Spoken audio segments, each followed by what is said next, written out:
Hello students, in this session we are going to see about microprocessor 8085 microprocessor. First we are going to see about the addressing modes in 8085. First one is direct addressing, second is the register addressing, third one is register indirect addressing, next is the intermediate addressing, next one is the implicit addressing and direct addressing. These are some of the addressing modes in 8085. Direct addressing represents LDA 240H, that is load register A with contents of memory location 240FH, and STA 2400H is store the content of the accumulator in the memory location 2400H. LDA refers to load in the accumulator and STA refers to store the content in the accumulator. These two are direct addressing. Next one is register addressing. Move B, D, that is to move the content of register D to register B. And INH, increment the content of HL register pair. Next one is register indirect addressing. LXIH 2500H, load HL pair with 2500H value.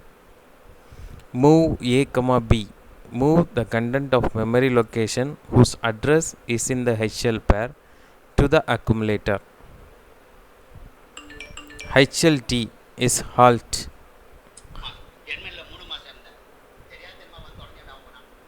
In intermediate addressing MVIA 05, move not 5 in the register A, and 3E, 05, the code format of an instruction. Implicit addressing, there are certain instructions which operate the content of the accumulator. Such instructions do not require the address of the operand, like CMA, RAL and RAR. Instruction sets of 8085: data transfer group, arithmetic group, logical group, branch group, stack input output and machine control group.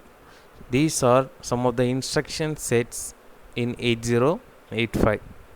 Data transfer group: move R1, R2, move R, M, move the content of memory to the register. Move M, R, move immediate R1, data, move immediate data to the register. MVIM data, LDA data, load accumulator direct. STA address, store accumulator direct. HCHG, exchange the content of HL with DE pair. These are some of the instructions in data transfer group. LHLD ADDR, load HL pair direct. SHLD ADDR, store HL pair direct. STAX XP, store accumulator indirect. Next one is the arithmetic group. ADDR, ADDM, ADI data, ADCR, ADCM, SUBR, SUBM, SUI data, SBBR, SBBM. And logical groups includes complement ACC, ANAR, complementary carry CMC, ANAM, CMP or compare, ANI data, CMPM, ORAR, CPI data, ORAM, RLC rotate, ORI data, RRC, HRAR, RAL, HRAM, RAR and HRI data. So this is the logical group. And the branch group is divided into two instructions, conditional and unconditional. The conditional branch instructions transfer the program to the specified label when certain condition is satisfied. and unconditional branch instructions transfer the program to the specified label when certain condition is not satisfied. Conditional jump adder.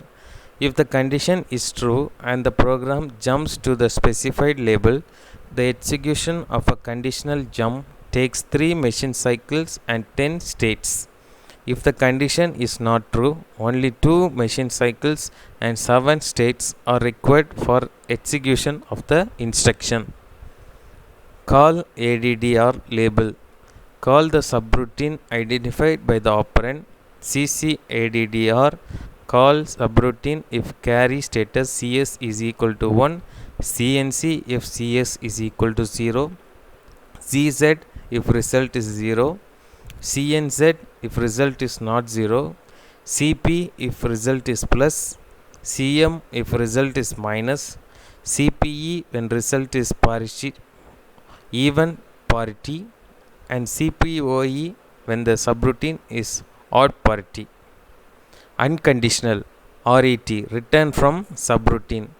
Call ADDR and restart N. Stack input output and machine control group. Push the content of register pair to the stack. Push the program status to the word. Pop the content of the register pair which was saved from the stack.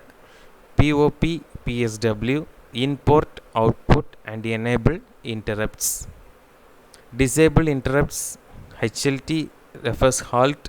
Notion operator NOP. Read interrupts mask RAM. Set interrupts mask SIM. Set interrupts mask has D0 to D7 data SOD, SDE, H, R7.5, MSC, M7.5, M6.5, M5.5. The 8-bit data to be loaded in the accumulator before executing the SIM instruction is given. Read interrupt mask D0 to D7.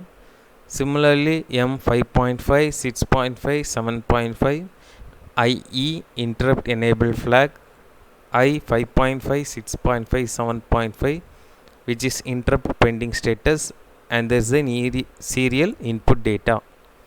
The timing diagram for 8085 has opcode fetch cycle 4TT or 6T, memory read cycle 3T, memory write cycle 3T, input output read cycle 3T, input output write cycle 3T, interrupt acknowledge 6T or 12T, bus idle cycle 2T or 3T.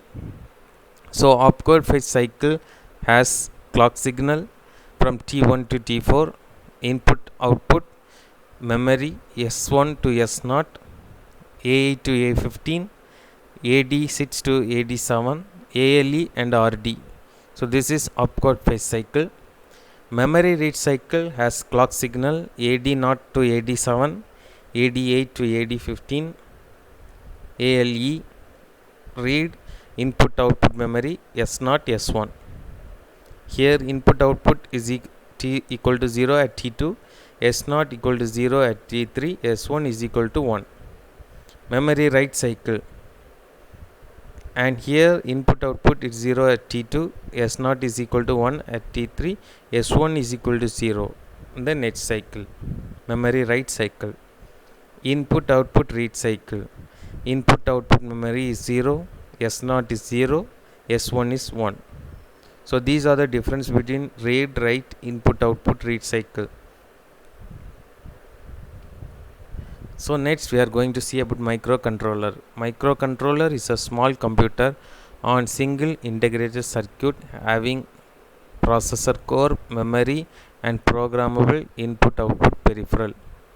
Some features of microcontroller are it is 8-bit CPU, has an on-pitch oscillator, 4 KB of ROM, 128 bytes of RAM, 21 special functions register, 32 input output lines, 2 16-bit timer counter, 64 KB external data memory and program memory.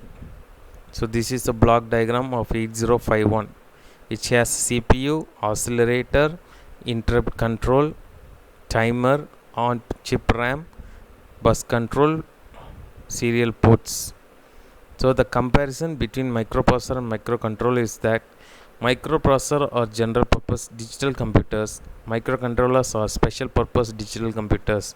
It has one or two types of bit handling instruction. It has many bit handling instruction. It has many opcodes for moving data. It has one or two opcodes for moving data from external memory to CPU. It is high cost. Microcontroller is of low cost. Microprocessor operates at 1 GHz. It operates from few megahertz to 30 to 50 megahertz. It has low clock speed than microprocessor. It requires less hardware. It can be more standalone. So these are some of the difference between microprocessor and microcontroller. Thank you.